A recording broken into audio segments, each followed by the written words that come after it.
the Hollywood Unapologetic podcast with Orlando Delbert, Filmmaking Essentials. And today, we're tackling a giant, J.R.R. Tolkien's The Lord of the Rings. Oh, it's a huge one. Oh, yeah.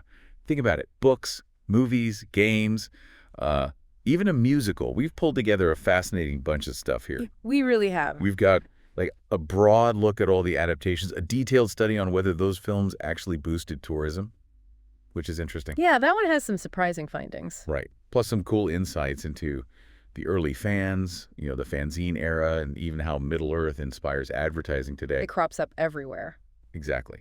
So our mission, give you the key insights into how this epic stories have been brought to life in so many ways and, what kind of real-world impact it's had. Yeah. Especially in a place like New Zealand. It's quite a journey we're about to take.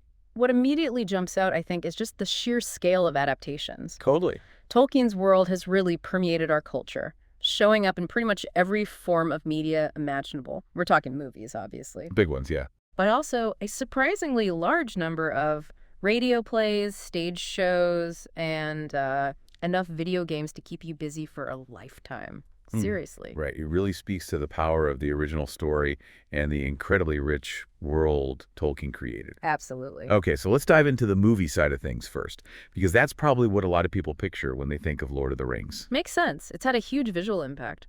It's almost hard to imagine now, but before Peter Jackson's massive films, there were quite a few other folks who tried to bring Middle-earth to the screen. Oh, yeah. Quite a few attempts. We're talking way back. Apparently, even Walt Disney had a go at it.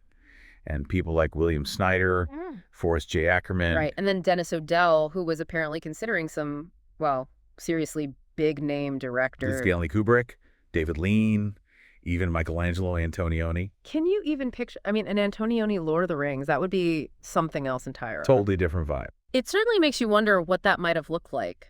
It really highlights the ambition and, also the inherent difficulty in adapting such a sprawling work, even back then. Yeah, must have seemed impossible. These early attempts, as our sources show us, mainly resulted in some concept art, unproduced scripts, maybe an animated short of The Hobbit.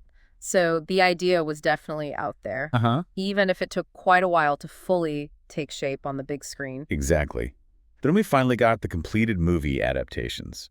There was Ralph Bakshi's animated The Lord of the Rings in 1978. Right, the one that was meant to be 2 parts, but wasn't. Yeah, we only got the first one. Yeah. And then Rankin Bass, the people famous for the classic holiday specials. Oh, yeah, Rudolph and all that. They gave us The Return of the King as a TV special in 1980.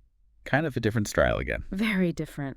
But of course, for a huge number of people, the definitive movie experience is Peter Jackson's live-action trilogy, early 2000s. Fellowship, Two Towers, Return of the King. Yeah. Those films were just massive. They really changed the landscape of fantasy filmmaking, didn't they? They absolutely did. Jackson's trilogy wasn't just a commercial success. It also really pushed the boundaries of, what was possible in fantasy cinema. Visually, technically. Yeah. And the story doesn't end there. Looking ahead, we have an animated film called The Lord of the Rings, The War of the Rohirrim. Oh, right. Directed by Kenji Kamiyama. That's supposed to be out in 2024. That's the plan. It shows that there's still a real interest in exploring different stories within Tolkien's vast world through film. New perspectives. And if you thought that was it, there are even some more obscure adaptations floating around out there. Like what? Well, apparently the Soviet Union made a television film called Kranatelli back in 1991. It's considered lost by many, apparently. Wow, really? A Soviet version? Yeah. And Finland had a live-action miniseries called Hobbit way back in 1993. Hobbit. Okay. It really underscores just how globally these stories have resonated, you know? Absolutely. These lesser-known adaptations offer a fascinating glimpse into how different cultures and filmmaking traditions have approached Tolkien's work. It'd be interesting to dig into those further sometime. For sure. But shifting gears a bit, the adaptations weren't just limited to what we see on screen. Radio actually played a pretty significant role, too. Oh, man. Middle-earth on the radio. That 1981 BBC Radio 4 dramatization is a real standout, isn't it? It really is. Huge undertaking, 26 half-hour episodes in stereo, and it's really praised for its faithfulness to the books. And here's a cool connection for you. Ian Holm, Oh, yeah. who voiced Frodo in this radio series, later became Bilbo in Peter Jackson's movies. No way. That's a great bit of trivia. Talk about a neat bit of casting history. Right. It really is a great example of how these different adaptations can connect in unexpected ways. And beyond that very successful BBC version, there have been other notable radio productions as well. Like what else? Well, for example, WBAI-FM in New York has been doing an annual reading of The Lord of the Rings since 1972. Since 72. Wow, that's dedication. It's an incredible testament to the book's enduring appeal. National Public Radio in the U.S. also had a dramatization back in 79, The Mind's Eye, I think it was. Okay. Then you have a 30-episode German adaptation from 92, a Danish version called Even Red on Ringen from the late 90s, Right. Good. and even a Slovak radio series in the early 2000s where Bilbo himself was apparently the narrator. Bilbo is narrator. That's a cool twist. Yeah. So the audio landscape of Middle-earth is surprisingly rich and varied. And get this. Apparently, they even found lost scripts for an even earlier BBC radio adaptation from way back in 1955. 55. Wow. That discovery is like finding a little piece of Tolkien history. Totally. It seems like people have been eager to experience these stories through sound for a very, very long time. It really emphasizes that long-standing desire to bring these stories to life in different ways. Now, moving on to another form, the stage. The theatrical world of Middle-earth. Okay, maybe not as many major stage adaptations as film or radio, but they definitely exist. Right. The big one that probably comes to mind is the musical The Lord of the Rings. Yeah, the one in London's West End back in 2006. That's the one. Huge, ambitious production. Very complex staging, I remember hearing. Didn't have a particularly long run, though. No, I guess putting something that epic on stage is a challenge. It presents a lot of unique challenges, definitely. Storytelling, scale. Interestingly, there have also been some more lighthearted takes, like parodies. Oh, okay. Yeah, there was one called Fellowship, which premiered around 2005. Okay, it shows how deeply ingrained these stories are in popular culture that they can even be, fodder for comedy. Exactly. Affectionate parody, maybe. Absolutely. And then we step into the massive world of video games. Ah, yes. Here we go. Now, this is where things get truly epic. That Wikipedia overview of Lord of the Rings video game adaptations just goes on and on. Doesn't it just? Covers practically every gaming platform you can think of. It's clear that Middle-earth has found a huge and ongoing home in the gaming world. The sheer number of video game adaptations really highlights how interactive Tolkien's world can be. It allows players to actually step into Middle-earth, right? Yeah, take on roles. On the roles of familiar characters, even create their own adventures within that incredibly detailed lore. It's a real testament to how adaptable the source material is. Different kinds of storytelling, different ways for the audience to engage. Okay, so we've seen just how many different ways The Lord of the Rings has been brought to life. But let's switch gears now to something that I found particularly interesting. The economic impact. Specifically looking at that study about tourism in New Zealand. Right. This is where it takes a really fascinating turn, moving from the cultural impact to some very real-world economic effects. Yeah, like did the movies actually make a difference financially? Exactly. The study we're looking at asks that really important question. Did filming those massive Lord of the Rings trilogies in New Zealand actually lead to a significant boost in tourism for the country? This whole idea on-screen tourism, right? People visiting because they saw it in a movie? Precisely. It's a powerful idea, and it's something governments often consider when they're thinking about supporting film productions, the potential economic upside. Right. And Tourism New Zealand famously claimed, didn't they, that there was like a 50% increase in tourists coming after the Lord of the Rings trilogy. They did. They claimed it brought in around NZ $33 million each year. Which sounds like a massive success story. But this study, it actually digs into the numbers to see if that claim really holds up. Yeah, and what's really valuable about this study is how they approached it. They didn't just rely on, anecdotes or surveys. Yeah. No, they used some pretty sophisticated tools. They combined what's called econometric modeling with computable general equilibrium modeling. Right. CGE modeling. Right, but technical, but basically using stats and economic models. Exactly. Think of econometric modeling as using statistics to see if there's a clear pattern between when the movies came out and how many tourists visited. Did one cause the other, statistically speaking? Gotcha. The CGE model then tries to predict how any changes in tourism might affect the entire New Zealand economy, like a ripple effect across different industries. Okay. And the study even has a chart, right, showing tourist numbers over time. Yeah, figure 1 in the paper. It shows annual international tourist arrivals from 1995 to 2014, gives you a visual picture of what was happening around the time the films were released. So what did they find? This is the key bit. Well, the key takeaway from their analysis might actually surprise a lot of people. Yeah. According to their in-depth work, the Lord of the Rings trilogy, despite its huge cultural impact, it didn't actually have a statistically significant impact on New Zealand's overall tourism and economy. Really? No significant impact? That's what their model showed. Yeah. It's a really crucial point. Now, sure, certain specific locations, like the Hobbiton movie set, that definitely saw an increase in visitors.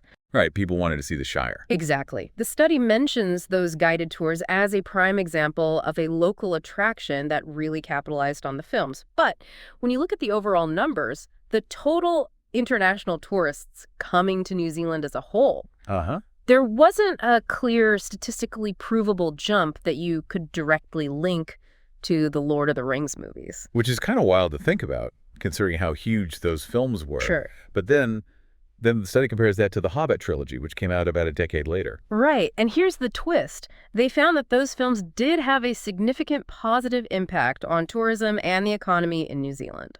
Okay, so the Hobbit worked, but Lord of the Rings didn't in terms of tourism boost. Why? What was different? Well, the study points to a few key potential reasons. One major factor seems to be the marketing.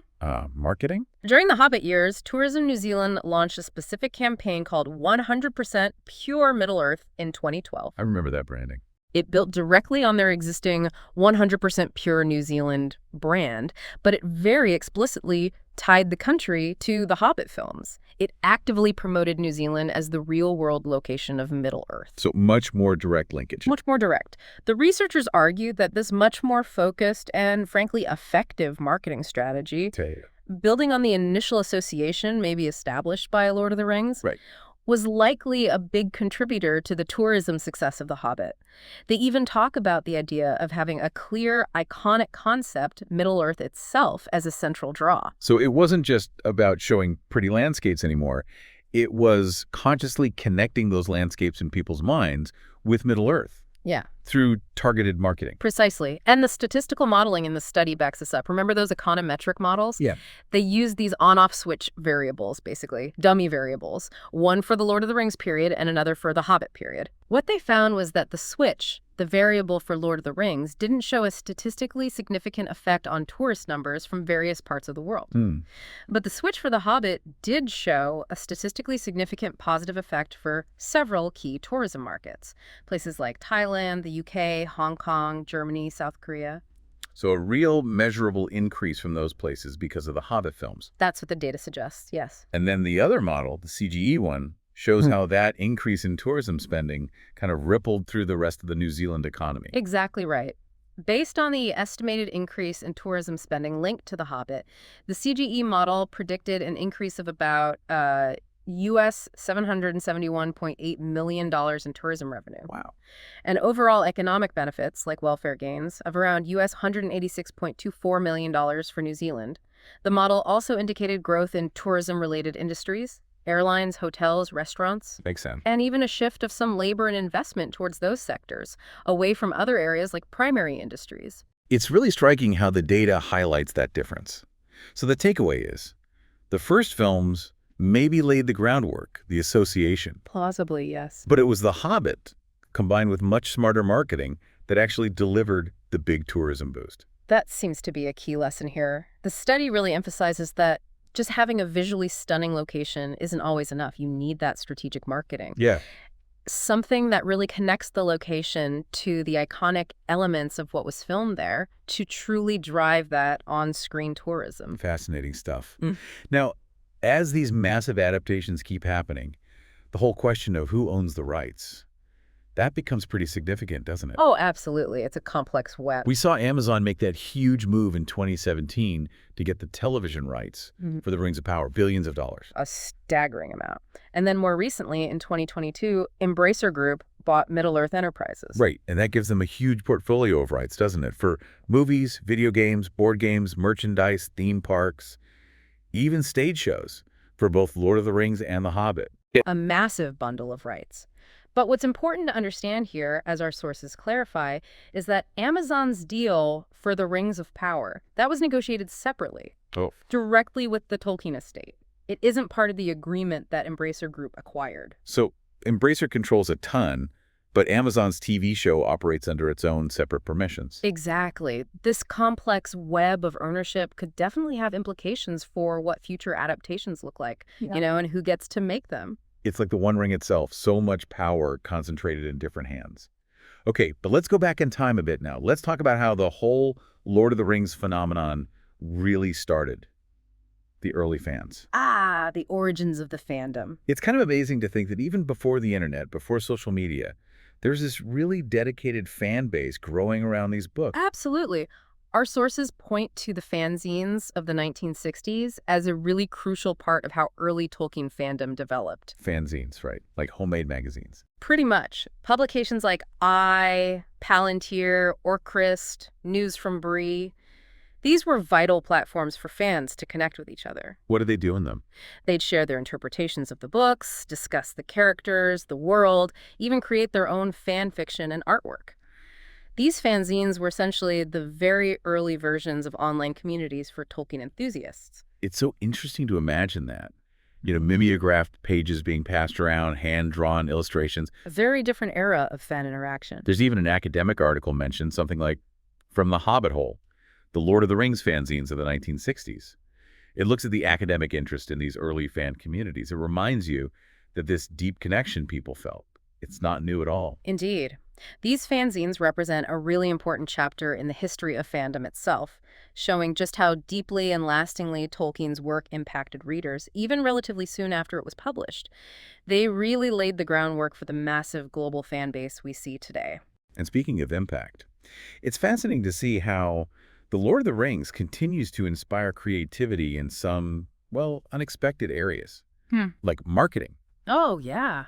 There's this really cool project mentioned, Valerio Maro's One Ad to Rule Them All, Tumblr. Oh, yes, I saw that. That's a brilliant example of just how deeply Tolkien's quotes and themes have become part of our shared cultural understanding. What was it exactly? Well, Valerio, who was an advertising student at the time, I think, cleverly reimagined ad campaigns for all sorts of modern products. Using Tolkien quotes. Exactly, using iconic quotes from The Lord of the Rings for everything from luxury brands to everyday items. Like one does not simply walk into Mordor to buy insurance. Something like that. Kind of. It was often quite clever and humorous. It just shows how relevant and recognizable Tolkien's language and ideas still are. Yeah, it really makes you think about how these stories have just woven their way into our collective imagination. It really does.